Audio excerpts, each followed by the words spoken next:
নমস্কার বন্ধুরা, নতুন একটি ভিডিওতে আপনাদের সকলকে স্বাগত জানাই। আজ আবার একটা মজার গল্প নিয়ে চলে এসেছি আপনাদের কাছে। তিনটে কাছাকাছি দেখতে ফল, কিন্তু যাদের গাছ সম্পূর্ণ ভিন্ন, তাদের নিয়েই আজকের গল্প। ভারতীয় সংস্কৃতিতে এমন খুব কম গাছ আছে যেগুলো ধর্ম, চিকিৎসা, খাদ্য তিনটি ক্ষেত্রেই সমান গুরুত্বপূর্ণ। বেল সেই বিরল গাছগুলোর একটি। হিন্দু ধর্মে বিশ্বাস করা হয় বেলের ত্রিপত্র পাতা ব্রহ্মা, বিষ্ণু ও মহেশ্বরের প্রতীক। তাই হাজার হাজার বছর ধরে শিব পূজায় বেলপাতা নিবেদন করা হয়ে আসছে। শুধু ধর্মীয় গুরুত্বই নয়, আয়ুর্বেদেও বেলকে অমৃত ফল বলা হয়েছে। চরক সংহিতা ও সুশ্রুত সংহিতার মতো প্রাচীন চিকিৎসা গ্রন্থে বেলের উল্লেখ পাওয়া যায়।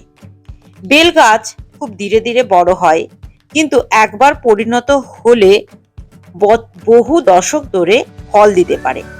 বসন্তে ছোট সুগন্ধি ফুল ফোটে, তারপর ধীরে ধীরে গোলাকার শক্ত খোলসের ফল তৈরি হয়। ভিতরে থাকে কমলা রঙের মিষ্টি সুগন্ধি শ্বাস। গ্রীষ্মে এক গ্লাস ঠান্ডা বেলের শরবত শুধু স্বাদই নয়, শরীরকে ঠান্ডা রাখতেও সাহায্য করে। এছাড়াও বেলের মোরব্বা, তাও আমাদের খুবই উপাদেয় একটি খাবার। ছোটবেলায় দাদু বাড়িতে বেলের মোরব্বা বানিয়ে আনলে খুব খুশি হতাম। একটি পরিণত বেল গাছ 50 থেকে 100 বছর, কখনো কখনো তারও বেশি সময় ধরে বেঁচে থাকতে পারে এবং বহু বছর ধরেই নিয়মিত ফল দেয়। আরেকটি বেলের মতোই খুব শক্ত খোসাযুক্ত ফল হলো কয়েদ বেল। এটা ভাঙতে অনেক সময় হাতুড়ি পর্যন্ত লাগে। এটিকে কাঠ বেল বা ইংরেজিতে উড অ্যাপেল বলা হয়ে থাকে। দূর থেকে অনেকটা বেলের মতো দেখালেও কাছ থেকে দেখলে ফলটিতে বেশ কিছু পার্থক্য রয়েছে। এই ফলের গাছে কাঁটা থাকে আর পাতা বেলের মতো ত্রিপত্রযুক্ত নয়। ফলের খোলস এতটাই শক্ত, ইংরেজিতে উড অ্যাপেল বলা হয়। এই শক্ত খোলসের ভিতরেই লুকিয়ে থাকে নরম বাদামি সুগন্ধি মিষ্টি টক শাঁস। ভারতের বিভিন্ন জায়গায় গরমের দিনে এই কয়েদ বেলের শরবত, আচার, নানান রকমের চাটনি ও মোরব্বা তৈরি করা হয়।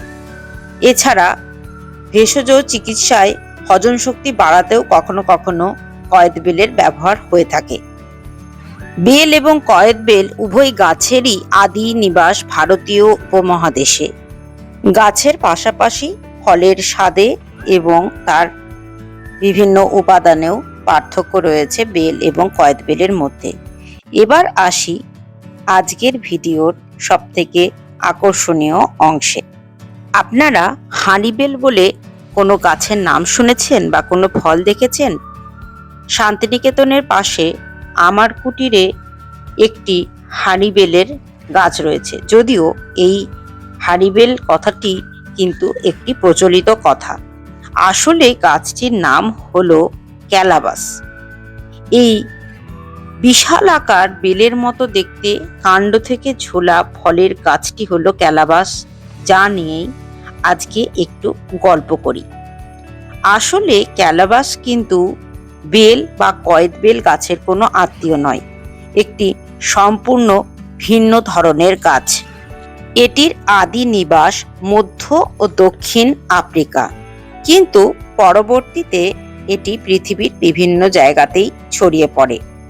সবথেকে আশ্চর্যের বিষয় হলো এই ক্যালাবাস গাছে কাণ্ডের মধ্যে সরাসরি বিশালাকার ফলগুলি ঝুলে থাকে। উদ্ভিদ বিজ্ঞানে এই বৈশিষ্ট্যের নাম হলো কলিফ্লোরি। প্রকৃতি যেন নিচেই গাছের গায়ে গোল গোল পাত্র ঝুলিয়ে দিয়েছে বলে মনে হয়। এই ফলটি সাধারণত মানুষ খায় না, কিন্তু এই গাছের এই ফল বিখ্যাত হলো এর অত্যন্ত শক্ত খোলসের জন্য। এই ক্যালাবাসের ফল শুকিয়ে গেলে সেই খোলস দিয়ে বাটি, কাপ, জল খাওয়ার পাত্র, মুখোশ, সাজসজ্জার সামগ্রী, এমনকি বিভিন্ন বিশ্বের বিখ্যাত বাদ্যযন্ত্র যেমন ম্যারাকাস ও নানান ধরনের আরো বাদ্যযন্ত্র তৈরি করা হয়। আসুন আপনাদেরকে একটু গল্প করি।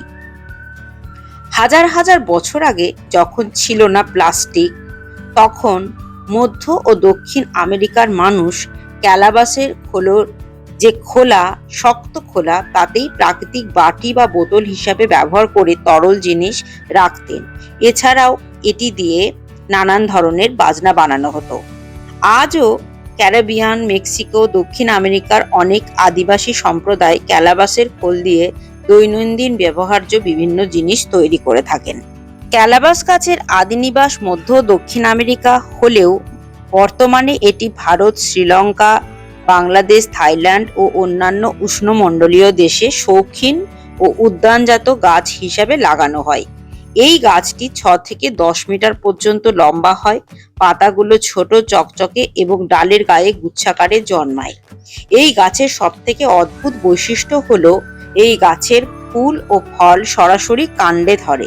মোটা ডাল থেকে এই ফুলের জন্ম হয়, যাকে উদ্ভিদ বিজ্ঞানে কলিফ্লোরি বলা হয়। ফুলগুলো ঘন্টার মতো আকৃতির, সবুজাভ হলুদ রঙের এবং বাদামি বা বেগুনি শিরাযুক্ত। সাধারণত সন্ধ্যা বা রাত্রে ফোটে ফুলগুলি এবং বাদুড় ও নিশাচর পতঙ্গের মাধ্যমে এর পরাগায়ন হয়। ফলটি সম্পূর্ণ গোলাকার এবং 10 থেকে 30 সেন্টিমিটার পর্যন্ত বড় হতে পারে। বাইরের খোলস অত্যন্ত শক্ত, মসৃণ এবং কাঠের মতো শক্তিশালী।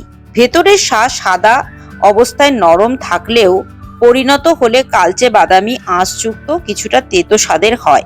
এই ফল সাধারণত মানুষ খাদ্য হিসেবে খায় না, তবে কিছু দেশে কিছু স্থানীয় চিকিৎসায় সীমিতভাবে কখনো কখনো ব্যবহার করা হয়েছে। ক্যালাবাসের সবচেয়ে গুরুত্বপূর্ণ ব্যবহার হলো এর শক্ত খোলস। শুকিয়ে যাওয়ার পর এই খোলস দিয়ে বাটি, কাপ, জল খাওয়ার পাত্র, চামচ, মুখোশ, অলংকার, শোপিস, বিভিন্ন ধরনের বাদ্যযন্ত্র যেমন ম্যারাকাস ইত্যাদি তৈরি করা হয়। এই ক্যালাবাসকে বলা হয় নেচারস বোল। আজকের গল্প এইটুকুই। বেল, কয়েদবেল আর হাঁড়িবেল বা ক্যালাবাসের গল্প কেমন লাগলো অবশ্যই জানাবেন। আবার নতুন একটি ভিডিওতে আপনাদের সকলের সঙ্গে দেখা হচ্ছে। সকলে ভালো থাকবেন, সুস্থ থাকবেন।